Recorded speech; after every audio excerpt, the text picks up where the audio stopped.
엘리사가 등장합니다. 자, 질문. 엘리사가 선생님일까요? 제자일까요? 제자. 아멘입니다. 제자입니다. 이 제자 엘리사가 엘리야에게 바톤 터치를 딱 받고 나서 그 다음 엘리사의 사역에 관한 이야기들이에요.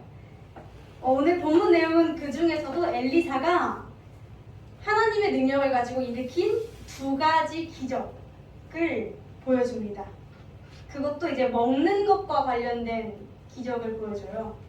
그래서 우리가 오늘 본문 속에 담겨 있는 이 하나님의 메시지가 무엇인지 조금 살펴보기를 원하는데, 우리가 이것을 하나님의 관점으로 기적에 대한 이야기들 있잖아요. 성경 속에서 나타나는 기적에 대한 이야기들은 우리가 굉장히 고심해서 시각을 잘 설정해서 볼 필요가 있어요. 왜냐하면 기적 이야기는 우리가 너무 쉽게 받아들입니다. 쉽게 어떻게 받아들이냐면, 하나님께서 마치 이렇게 먹을 것들을 베푸셨으니 배고픈 우리에게도 양식을 주실 거야. 하나님은 우리의 양식을 채우시는 분이야. 물론 어느 정도 맞을 수 있습니다. 그러나 이 본문의 내용은 그것이 다가 아니라는 점.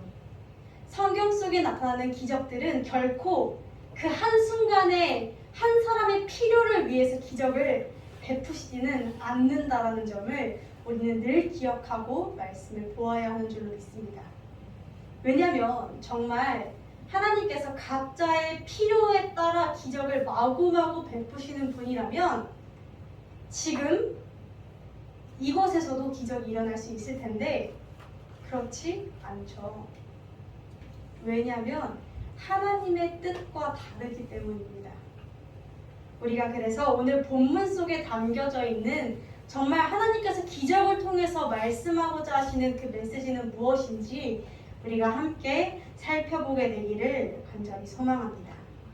먼저 두 가지 기적이라고 했어요. 그렇죠? 두 가지 기적이라서 두 가지 이야기가 등장합니다. 그런데 첫 번째 이야기, 그러니까 이렇게 말씀을 보게 되면 두 파트로 나눌 수 있어요. 38절에서 41절까지 하나의 이야기라 할 수 있고, 또 42절부터는 한 사람이라는 말로 다른 이야기가 펼쳐지고 있는 것을 볼 수 있습니다. 우리가 첫 번째 이야기부터 한번 살펴볼 텐데요. 자, 엘리사, 이 엘리사가 사역하던 이 시기는 어떤 시기였냐 했더니 봐보니까요, 그 땅에 38절에 흉년이 들었는데, 엘리사가 사역할 시즌은 이스라엘 땅에 흉년이 들었던 시즌이었습니다. 자, 그런 가운데에서 어떤 일들이 펼쳐지냐면, 길갈에서 선지자의 제자들이 엘리사 앞에 앉아 있습니다. 길갈, 우리 지난주인가요? 한번 길갈 이야기 들었었는데, 길갈에 뭐가 있다고 했죠? 길갈에 신학교가 있어요. 그래서 왜 여리고랑 길갈이랑 이렇게 해가지고 신학생들이 막 쫄쫄쫄 있었잖아요. 그래서 지금도 신학생들이에요. 이 선지자의 생도들이. 자, 이 신학생들이, 그러니까 엘리사가 두루두루 다니면서 신학생들이 잘 지내고 있나 제자들이 본 거예요. 봤을 때 이제 그들이 엘리사의 앞에 앉아서 성경 공부를 같이 하고 있었습니다. 자, 그런데 문제가 있었어요. 문제가 뭐죠? 흉년이에요. 흉년이라 먹을 게 없는 거예요. 엘리사가 나름 선생님이잖아요. 선생님인데 동시에 제자들은 자식 같기도 했을 거예요. 그래서 뭐라도 먹여야겠다라는 마음에 자신의 사환, 나중에는 이 사람 이름이 게하시라는 사람으로 등장해요. 게하시, 야 하시야, 와가지고 저기 가서 큰 솥을 걸고 제자들을 위해서 국을 좀 끓여와라 라고 이야기합니다. 사환에게, 자신의, 그러니까 비서라는 좀 그런가? 자신의 그런 챙겨준 매니저도 아니고 뭐가 있을까요? 어떤 표현이 좋을까요? 사환, 종이라는 표현이 가장 적합할 것 같아요. 자신의 종에게 이렇게 이야기합니다. 제자들을 위해서 국을 좀 끓여와라. 자, 갔습니다. 갔는데 문제는 뭐냐면 흉년이에요. 흉년. 막 여기저기서 먹을 것을 구할 수 있는 상황이 아니에요. 그래서 이 사람이 채소를 캐러 들에 나갔어요. 들에 나가서 뭘 캐오냐면 이 개역 한글에는 이렇게 기록되어져 있죠. 야등 덩굴을 만나서 그것에서 들외를 따서라고 나와 있는데 이것이 개역 개정 성경에 보면 이렇게 나와 있습니다. 들포도 덩굴을 만나서 들호박을 캐왔다라고 합니다. 들호박, 호박이 아니라 들호박입니다. 그래서 난 이 호박을 가지고 왔어요. 가지고 와서 그런데 이것을 넣어서 끓였는데도 불구하고 이들은 그것이 무엇인지 알지 못한지라라고 합니다. 들호박이 뭔지 알지 못했어요. 자, 그런데 들호박이 뭘까요? 제가 찾아보니까 노란 조롱박이라고 하더라고요. 얘가 독성이 있는 식물이에요.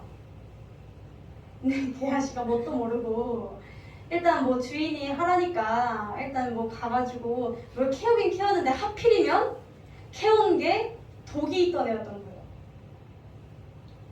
근데 사람들은 아무도 몰라요. 이게 독이 있는 건지 모르겠지. 배고파 그냥. 이게 독이 있는지 먹어도 되는 건지 많은지도 모르고 배고프니까 일단 막 먹은 거예요.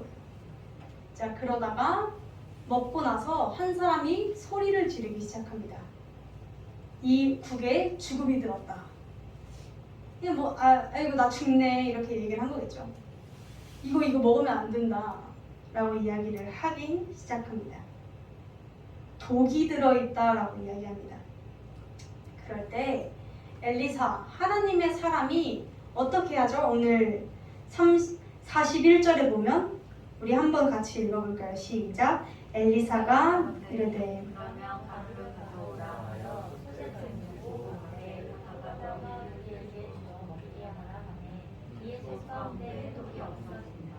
아멘.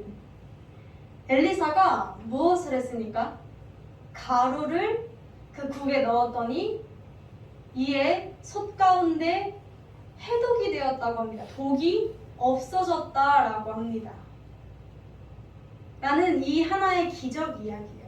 그러니까 요약하자면 이렇습니다. 먹을 것이 귀한 흉년의 때에 무엇인지도 모르고 그냥 끓여다가 먹으려고 그냥 아무거나 주워 먹다가 하필이면 독 있는 애를 걸려가지고 다 죽을 뻔했는데 엘리사가 가루를 넣었더니 거기서 독이 없어져서 모두가 맛있게 먹을 수 있었다라는 굉장히 짧은 이야기입니다.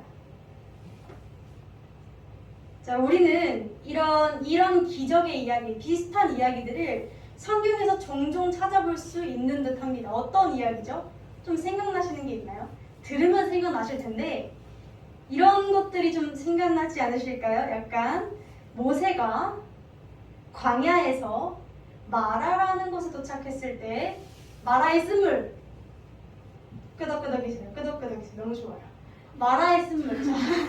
그냥 끄덕이시는 건가요 혹시? 그럴 수 있어요. 마라라는 곳에 도착했는데 물이 없어요. 거기가 광야잖아요. 광야가 사막이에요. 사막에 물이 어디 있어요? 없어서 다들 목말라 죽으려고 그러는 거예요. 그랬을 때 그들이 어떻게든 막 찾아서 샘을 찾았어요. 샘을 찾았는데 하필이면 쓴물. 이 히브리 사람들은 쓴물이, 그러니까 쓰다라는 단어가 독이라는 단어예요. 그러니까 쓰다라는 건 독이 들었다는 거거든요. 이 독이 든 물이었다, 먹을 수 없는 물이었다라는 얘기. 찾았는데 먹을 수 없는 물. 그랬을 때 뭐 한 번 모세랑 싸우죠. 이스라엘 백성들이 싸워요. 모세한테 왜 너가 나를 데리고 나와가지고 너가 애굽에서 나를 광야로 끌고 나와가지고 내가 이 지경인데 물도 못 마시고 내가 막 이렇게 해서 모세가 괴로워서 기도합니다. 그랬을 때 하나님께서 이렇게 말씀하세요. 나뭇가지를 물에 던져라. 던졌어요. 모세가 나뭇가지예요.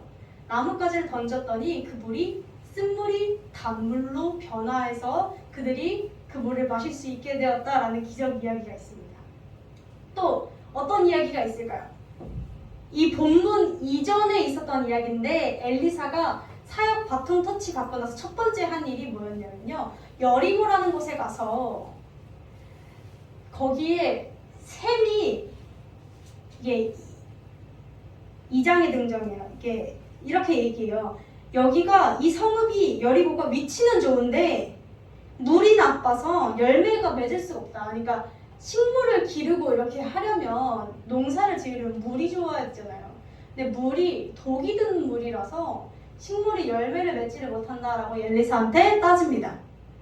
따진 건 아니고 이렇게 이야기한 거겠죠. 그랬을 때 엘리사가 그것에 소금을 던져놨습니다.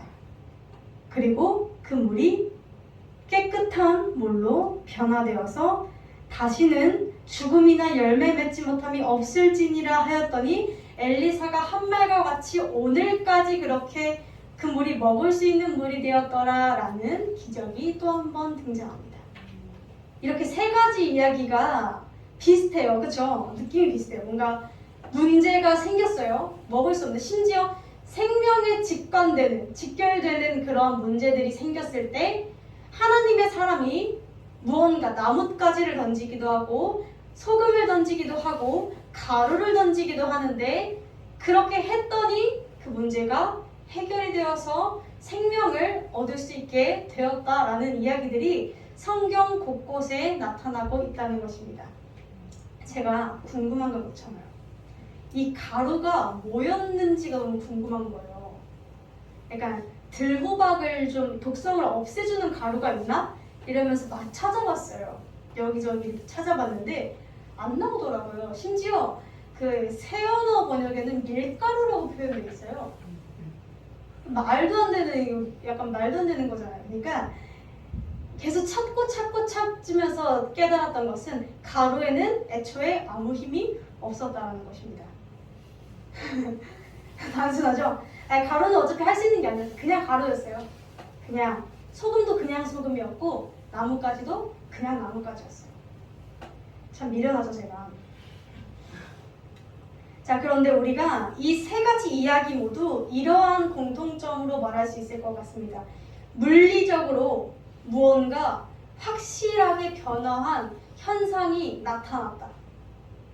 이게 단순히 그냥 추상적으로 변하는 게 아니라 눈앞에 보이는 것이 화학적으로 변할 수 없었던 것이 먹을 수 없었던 것이 먹을 수 있게끔 변화했다. 이 세 사건 모두 그렇게 공통점을 이야기해 볼 수 있을 것 같습니다.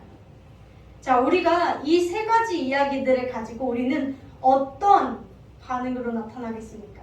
단순히 물 먹을 수 있게 되었네. 너무 행복하다.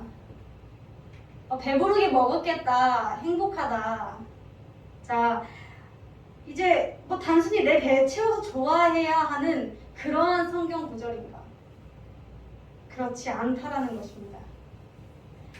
하나님께서는 굉장히 한 가지 재미난 분이신데 하나님은 자신이 기적을 벌여놓고 사람들이 그 기적에 집중하는 걸 되게 싫어하십니다.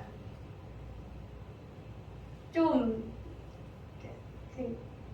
비유 맞추기 좀 어려운 분이에요. 그러니까 하나님이 기적을 베풀어 놓고 우리가 그 기적에 집중하면 그건 싫어하세요.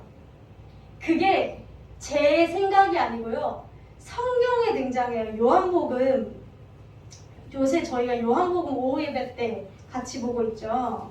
요한복음에서 제가 안 알려드렸는데 요한복음에서 한번 찾아볼까요? 2장 23절에서 25절입니다. 요한복음 2장 23절에서 25절입니다.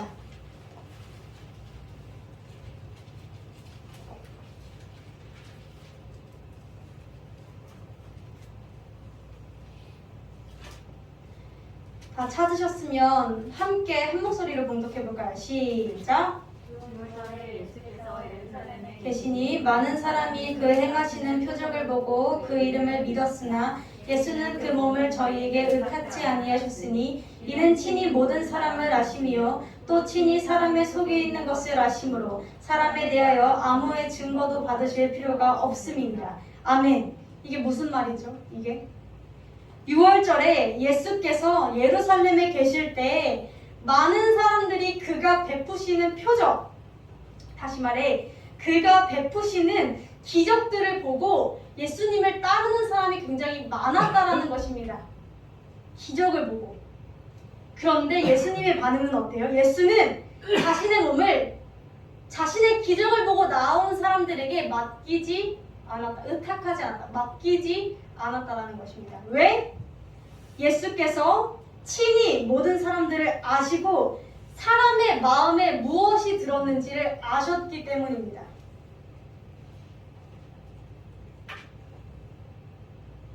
하나님께서는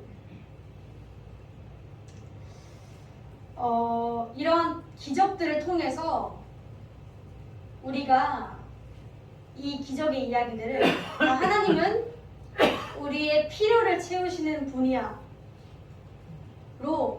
멈춰있기를 원하지 않으신다는 것입니다.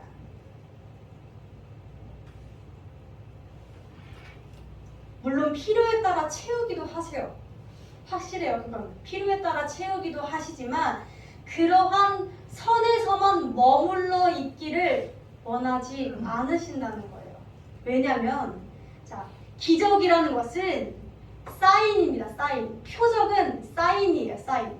어떤 사인이라 할 수 있냐면 혹시 야구 아세요? 야구 룰 아세요? 야구 룰? 야구 룰 모르세요? 왜 야구 이렇게 TV에서 보면은 포수가 손가락으로 막 이렇게 사인 주잖아요. 그쵸? 혹시 그거 본 적 있어요?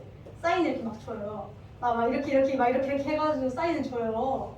그러면 그걸 보고 투수가 거기에 맞춰서 나름 걔네들이 공을 그냥 던지는 게 아니에요.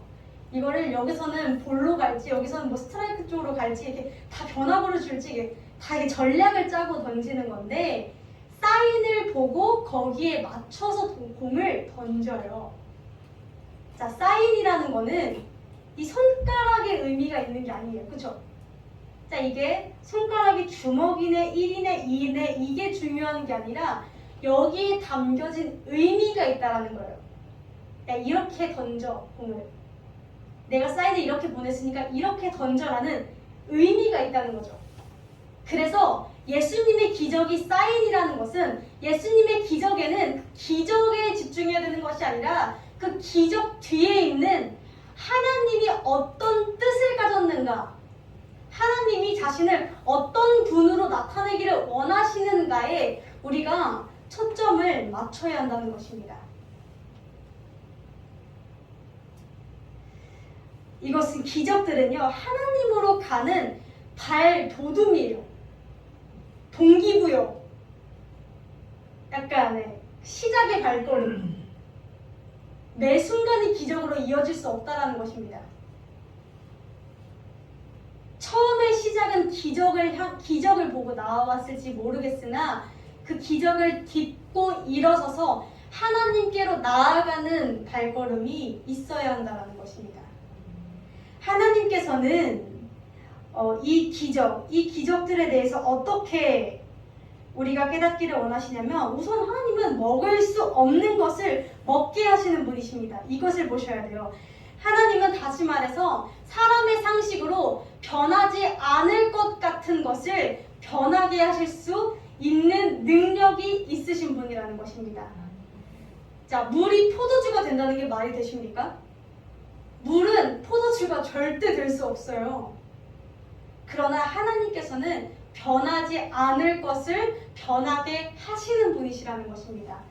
자, 우리가 조금 더 깊게 가볼게요. 우리가 이 기적을 어디까지 끌고 가야 하는가? 나의 인생까지 끌고 가야 한다는 것입니다.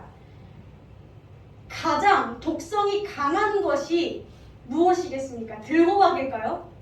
독성이 가장 강한 것이 돈일까요? 뭘까요? 가장 독성이 강한 건 사람입니다.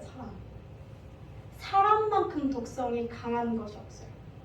사람만큼 변하지 않는 것이 없어요.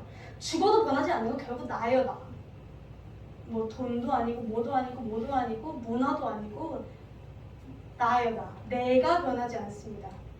그런 나를 변하게 하시는 분이 예수 그리스도, 오직 나의 독성을 해결하실 분이 예수 그리스도밖에 없다는 것입니다. 예수가 그러한 능력이 있다는 거예요. 오늘 본문에서 사람들이 계속해서 이제 마음이 갈급한 흉년 이때 우리가 우리의 삶에 적용시켜 보면 이래요. 우리의 삶은 사실 물질적으로 이때보다는 흉년이 아닐 겁니다. 그러나 도리어 우리에게 주어진 번영과 부가 우리의 삶을 더 피폐하게 만들곤 합니다. 우리는 사랑에 목마른 시대이고요. 행복과 안정감에 목마른 시대입니다. 그래서 우리는 이때 뭐가 독인지 뭐가 먹을 수 있는 것인지 제대로 분별하지도 못한 채 그냥 들이키기 시작합니다. 드로박을 계속해서 먹기 시작한다는 것입니다. 그리고 우리에게는 이렇게 설상가상의 상황이 등장해요. 안 그래도 흉년인데, 안 그래도 흉년의 상황에 어떻게든 잘해보려고 들이킨 드로박인데 하필이면 독이 있는 상황들이 우리의 삶에 펼쳐진다는 것입니다. 왜? 애초에 우리가 들이킨 것 자체들이 다 독이기 때문에. 우리는 이런 것들을 이렇게 다양한 측면으로 좀 적용시켜 볼 수 있을 것 같아요. 먼저 문제들에 대해서 이렇게 적용할 수 있겠죠. 문제는 사실 삶의 문제들은 계속해서 연달아서 생깁니다. 한 문제가 사라지면 다른 문제들이 찾아옵니다. 이러한 상황 속에서 살아갈 수밖에 없는 것이 우리의 현실입니다. 이 시대는요, 영적으로 흉년의 시대이기 때문에 안 그래도 흉년인데 주변엔 드로박밖에 없어서 드로박들이 자기가 예수라고 설치고 다녀서 나를 얻으면 너가 정말 행복할 거라고, 이만큼 경제적인 부가 있으면 너는 행복할 거라고, 이 정도의 성장이 있으면 너는 행복할 거라고, 이렇게 남들이 하는 거 다 하고 살면 너는 행복할 거라고, 남들이 가는 여행지, 남들이 찾는 안정적인 내 집 마련, 차, 여러 가지 것들, 부와 명예와 많은 것들이 있으면 너는 행복할 거라고 많은 들호박들이 속삭입니다.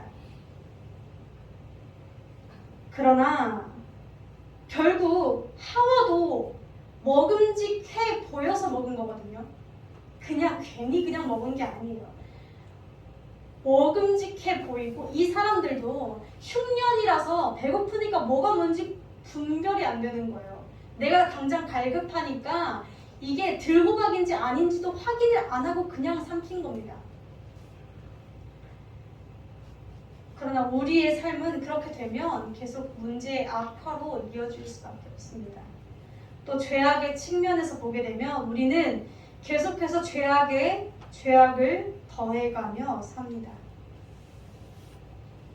그 악이, 그 독이 나에게 계속해서 내 영적 상태에 악화를 주는지 모르고 우리는 그 죄악의 늪에서 헤어나오지 못합니다. 그러나 성경이 이야기해주고 있는 것은 바로 이것입니다. 그 독을 해결할 수 있는 것은 오직 예수 그리스도라는 것. 우리가 이 기적들을 통해서 기적의 본질을 보기를 원합니다. 기적의 본질은 예수 그리스도입니다. 이 기적의 작동 원리를 알아야 합니다. 하나님의 말씀이 변화시킨다는 것. 그렇기에 하나님의 말씀을 내가 먹어야 하며 예수를 내 안에 모셔야 한다는 것을 우리는 기억해야 할 줄로 믿습니다. 우리가 조금 더 이어서 두 번째 기적을 살펴보면 두 번째 기적 역시 비슷한 시기에 연달아서 일어나게 됩니다. 여전히 흉년이고요. 여전히 어려운 이때 이제 그 길갈에서 신학생들이랑 같이 있는데 바알살리사라는 지역에서 한 사람이 왔습니다. 그 한 사람이 뭘 들고 왔냐면, 뭘 들고 왔죠? 뭘 들고 왔을까요? 보리떡 20개와 채소들, 자루에 담은 채소들을 가지고 왔습니다. 그리고 하나님의 사람에게 주었습니다. 이렇게 이야기합니다. 무리에게 주어 먹게 하라. 자, 그런데 또 사환, 종, 게하시가 또 등장합니다. 이 하시가 현실적인 사람이에요. 자, 이렇게 얘기합니다. 100명의 무리에게 20인분을 어떻게 주겠습니까? 라고 얘기합니다. 그러니까 알고 봤더니 거기 모여있던 신학생들이 100명 정도 됐나봐요. 100명 정도 됐는데 그 사람이 갖고 온 건 20개랑 채소 몇 개예요. 채소는 먹어도 배도 안 차요, 사실. 그렇죠? 보리떡 20개. 보리떡이 사실 얼마나 크겠어요, 그렇죠? 하나 먹으면 1인당 하나 먹으면 끝일 텐데 그 20개와 채소들을 가지고 100명을 어떻게 먹입니까? 라고 이야기를 한 거죠. 그때 엘리사가 또 한 번 얘기했어요. 우리에게 주어 먹게 하라. 하나님의 말씀이 그들이 먹고 남으리라 하셨다 했더니 그걸 줬더니 우리가 먹고 남았다라고 합니다. 우리 근데 뭔가 이 이야기 어디서 본 것 같지 않나요? 이건 모르시면 안 돼요. 아까 전 이야기는 모르셔도 돼요. 근데 이건 진짜 모르시면 안 돼요. 어떤 얘기랑 비슷하죠? 오병이어. 아멘. 오병이어 사건과 칠병이어 사건과 비슷하죠? 아주 비슷합니다. 예수님께서 보리떡 비슷하죠? 느낌이 비슷해요. 자, 알고 봤더니 예수님이 오병이어 사건을 일으키셨던 건 그냥 일으키신 게 아니라 구약에서 이미 하나님이 보여주셨던 기적을 재현한 것이었습니다. 그래서 예수 그리스도가 하나님이 보내신 자라는 것을 확증시켜주는 사건이었습니다. 뭐 이건 사실 그렇게 중요한 얘기는 아니에요. 그런데 이 본문에서 중요한 것은 이것입니다. 애초에 그 바알살리사 거기서 온 사람이 건넸던 양식이 몇 개예요? 보리떡 20개랑 채소 몇 개. 사람은 몇 명? 사람은 100명. 중요한 건 이거죠. 애초에 건네받은 양식이, 그래서 내 손에 쥐어진 것들이 애초에 부족한 양이었다는 것. 100명을 채울 수 없는 20인분에 한 25인분쯤으로 할까요? 25인분쯤의 양이었다는 것입니다. 그래서 어떻게 보면 이 사환 게하시의 말이 합당합니다. 왜냐면요, 이걸 어떻게 먹여요? 안 주느니만 못하지. 이게 이제 행사를 진행해 보니까 느낀 건데, 그러니까 학교에서 행사나 이런 것들을 진행할 때 교수님이 저한테 이렇게 와서 이런 말씀, 학과장님이 이렇게 말씀하셨어요. 예지야, 어정쩡하게 할 거면 시작도 하지 마라. 이렇게 말씀하시는 거예요. 왜 그러실까 고민을 해봤어요. 그리고부터 좀 어정쩡하게 처음에 했던 것 같아요. 욕을 뒤지게 먹었어요. 차라리 안 했으면 욕을 안 먹을 것을 애매하게 하면 욕을 2배, 3배로 먹어요. 그리고 또 이게 신기한 게 있어요. 학생들이 불만이 있는데 이것들을 어쨌거나 들어주는 역할을 하고 하는 그런 Q&A 창이 있잖아요. 그런 소통의 창들이 있잖아요. 이 소통의 창들을 차라리 없으면 아무 말이 안 나오는데 소통의 창을 열어서 괜히 말을 들어주고 해결 안 해주면 그거에 대해 욕을 먹나요? 사람들 심보가 이상해요. 이게 내 맘대로 다 해줄 수 있는 게 아닌데 꼭 저를 욕을 해요. 이게 이상해. 그러니까 애매하게 하면 욕을 엄청 먹더라고요. 그러니까 할 거면 제대로 하고 아니면 안 하는 게 나아요. 개화씨 입장이 그랬겠죠. 저는 정작 전해줘야 되는 건 난데 괜히 20명만 줬다가 아니면 5명 모여가지고 보리떡 하나 줬다가 욕을 얼마나 들어먹으려고요. 얘기했죠. 이건 아닌 것 같아요.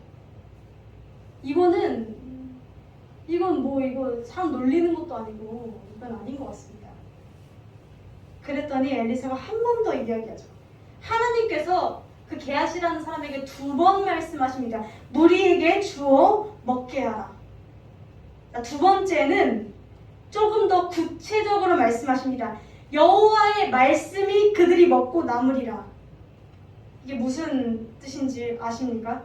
다시 말해서 그들이 먹고 남을 수 있는 이유는 양식이 100개, 1000개가 있어서가 아니라 하나님의 말씀 때문에 먹고 남을 수 있다는 것입니다. 그들이 배불리 먹고 남을 수 있는 이유는 손에 들린 게 몇 개여서가 아닙니다. 손에 들린 것이 많아서, 적어서, 풍족해서, 부족해서가 아닙니다. 하나님에게 그것은 중요하지 않아요. 하나님에게 있어서 중요한 것은 여호와의 말씀이 하나님의 뜻이 이미 그렇게 정했다라는 것입니다. 하나님은 한 번 정하신 것을 절대 번복하거나 어기거나 실수하시거나 부족함이 없으십니다. 그래서 게하시가 현실적으로 봤을 때 이건 아니다 싶었던 것을 하나님께서는 말씀하십니다. 너의 빈주머니를 보지 말고 내가 가진 나의 말씀을 보아라. 나의 말씀이 그들을 먹이게 할 것이니라 라고 주님께서 말씀하십니다.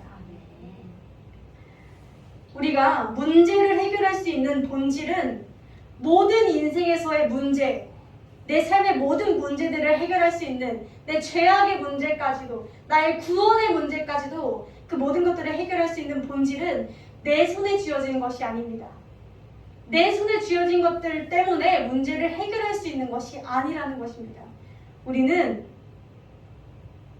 오직 하나님이 가지신 것으로 해결할 수 있습니다. 하나님의 능력과 하나님의 말씀으로, 예수로 그 문제를 해결할 수 있다는 것입니다. 그리고 두 번째 본문에서는, 이 두 번째 기적에서는 첫 번째보다 조금 더 한 단계 나아가는 것을 우리에게 좀 이야기합니다. 어떤 것을 이야기하냐면, 첫 번째 본문에서는 하나님의 능력을 보여주었습니다. 그렇죠? 첫 번째 이야기에서는 다루고 있는 것이 분명합니다. 하나님에게는 능력이 있어. 하나님은 변할 수 없는 것을 변하게 하시는 분이셔 라는 능력을 이야기하십니다. 그런데 두 번째로는 하나님의 그 능력의 말씀을 믿음으로 순종하면 나에게 주어진 상황들을 해결해 나가야 한다라는 믿음과 순종에 대해서 조금 더 업그레이드해서 이야기하십니다.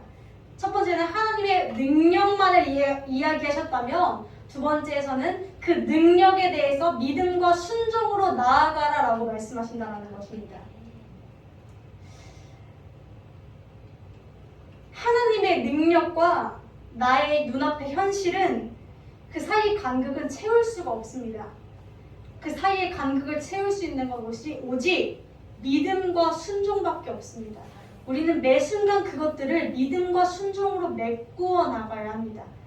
하나님이 사실 이제 점차적으로 우리에게 그냥 따르는, 표적을 보고 따르는 사람에게서부터 나중에는 예수의 제자가 되기까지 어떻게 하시냐면, 처음에는 예를 들어 그 간극이 하나님의 능력과 나의 현실 속에서 하나님의 능력을 이만큼까지 보여주셔서 내 믿음이 요만큼만 닿으면 일을 하시게 하세요. 근데 하나님이 결국 호락호락한 분이 아니셔가지고요, 처음에 이렇게 약간 이렇게 짜릿하고 아찔하게 경험을 몇 번 시켜주신 다음에 점점 이걸 줄여나가십니다. 예전에 이게 경험해보셨을 거예요. 하나님이 예전만큼 나한테 해주지 않아요. 하나님이 나한테 예전만큼 잘해주지 않아요. 뭔가 자꾸 나한테 조금 더 믿음을 원하십니다. 왜? 하나님은 기적만 보고 따라오는 것을 원하지 않으시기 때문입니다. 기적만 보고 따라오는 것은 하나님을 믿는 것이 아니라 하나님의 기적만을 믿습니다. 다시 말해, 그것은 나에게 떨어지는 것을 믿는다는 것입니다. 내가 이득이 될 것, 하나님을 믿음으로써 나에게 이득이 될 부분을 차지하겠다라는 신보인 것입니다.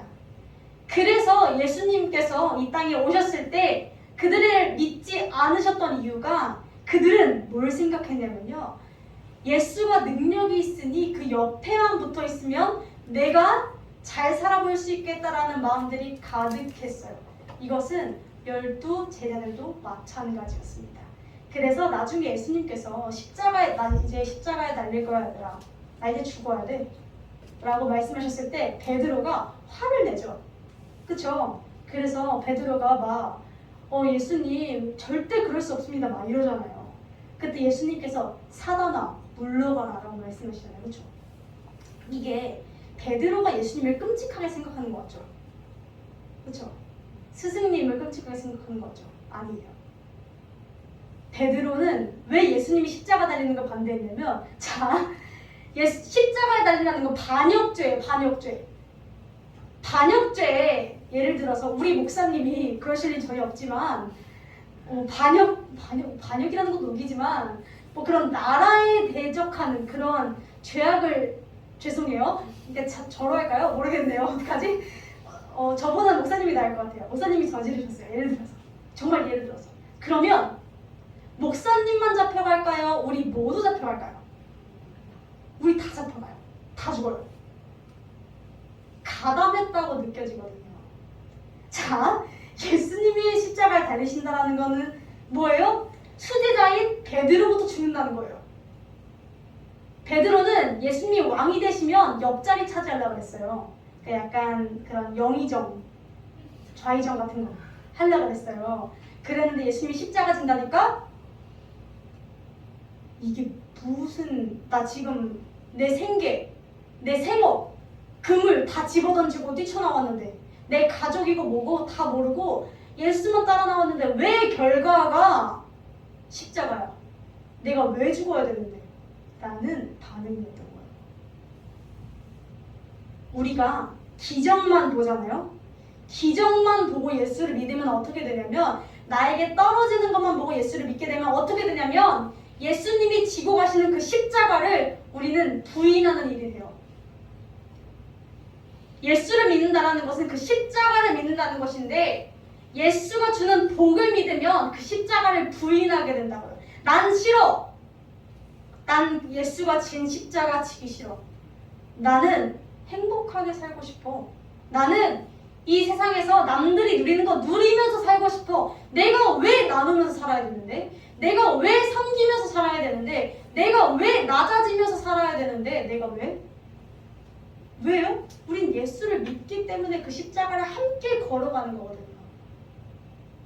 예수가 주는 기적만 믿으면 우리는 예수를 믿는 것 같으나 그 속에는 가장 악한 것들 때문에 예수를 가장 먼저 십자가에 못 박게 될 것입니다.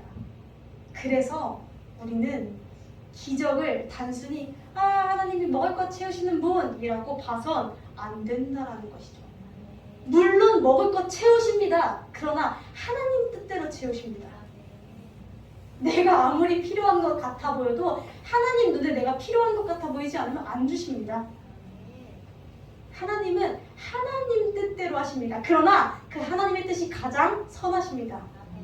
우리가 그것까지 믿어야 합니다. 내 눈앞에 당장 이익이 보이지 않을지라도 하나님의 뜻이 가장 선하심까지 우리가 믿어야 한다는 것인 줄 믿습니다. 사랑하는 성도 여러분, 본문의 상황에서 엘리사와 그의 공동체는 문제가 계속 반복되었습니다. 반복됐다기보다는 계속되었죠. 하나 해결하면 다른 문제 오고 약간 계속 이랬어요. 사실 이 구절뿐만이 아니라 전반적인 엘리사의 사역이 다 그렇습니다. 중요한 것은 어차피 문제는 계속된다는 것이죠. 중요한 것은 우리가 그 문제에 대하여 멈추어 있을 것인가. 어차피 문제는 계속 나와요. 그런데 우리가 그 문제 가운데서 두려워하고 불안해하면서 그냥 멈춰서 땅굴 파고 삽질하면서 가만히 있을 것인가, 아니면 하나님의 말씀이 그렇다니까 한번 순종해 나가볼 것인가. 하나님의 뜻이 선하다니까 내가 내려놓기는 너무 아까운데 하나님의 뜻이 그게 맞다니까 한번 해볼 것인가. 나는 더 이상 하고 싶지 않은데 하나님의 뜻이 그 사람을 나에게 붙여 놓으셨으니까 일단 한번 사랑해 보는 것. 그런 모든 것들이 우리가 하나님의 말씀을 믿으며 계속 나아가고 함께 동행할 것인가에 대한 나의 태도에 관한 문제인 줄 믿습니다. 문제의 상황, 현재 나의 상황은 사실 결론이 아닙니다.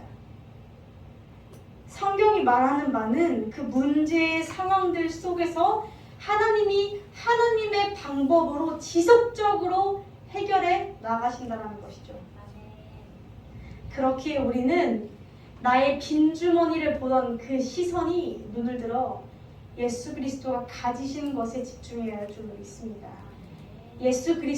처음엔 예수 그리스도가 가지신 능력, 예수 그리스도가 가지신 사랑에, 또 더 나아가 예수 그리스도가 품으신 마음에, 예수 그리스도가 가지신 선하신 뜻에 우리가 그 모든 것들을 하나님에게로 시선을 전환시켜 나가야 할 줄로 믿습니다.